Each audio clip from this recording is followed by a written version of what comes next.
මේ තියෙන්නේ ඉස්සර නැව්වල යනකොට දිශාව හොයාගන්න උපකරණයක්. ඒ කියන්නේ GPS එන්න කලින්.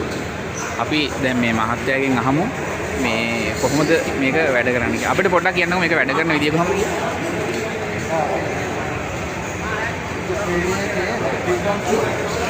frequency channel තියෙන channel කියන frequency 4098 kilohertz ඒ කියන්නේ 4mx 6210 decimal 4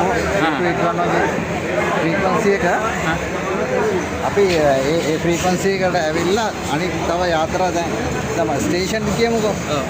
දැන් මේ මම ගන්නවා වගේම බෝට්ටුවකට කියනවා මේ කියන යාත්‍රාවකට මේ කියන 4098 වල මේ එලාම් එකක් එම් නැත්නම් කවුන්ට් කරන්න කියලා දැන් ගියම මූදේ ඉන්නේ.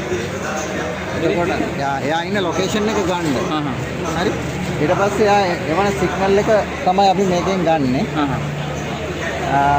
තව ස්ටේෂන් කීපේ කොහොමද එයාලා මේක මේ DF එක ඔන් කරලා ගන්නවා. මේක මේ එන දිශාව මේකේ තියෙන figure of 8 කියලා. දැන් මේක අපිට පෙන්වන්න බෑ මොකද ඇන්ටනා මෙතන තියෙන්නේ. මෙතන තියෙන්න ඕන.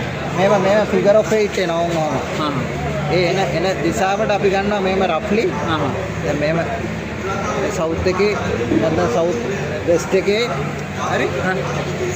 සවුත් වෙස්ට් එකේ මේ සිග්නල් එක අපිට මෙන්න මේ කියන එක chart එක අපි ප්ලොට් කරනවා අපි ඉන්න තැනත් එක්ක. එතකොට මෙහෙන් ආරෙන් යන සිග්නල් එක මෙහෙන් බලලා ඊට පස්සේ රෆ්ලි ගන්න මෙන්න මේ හරිය වෙන්න ඕන මේ රිසර්ච් එක තියෙන්නේ කියලා. මේක සාමාන්‍ය අවුරුදු 20කට විතර කලින් පාවිච්චි කරපු එකක් නේ.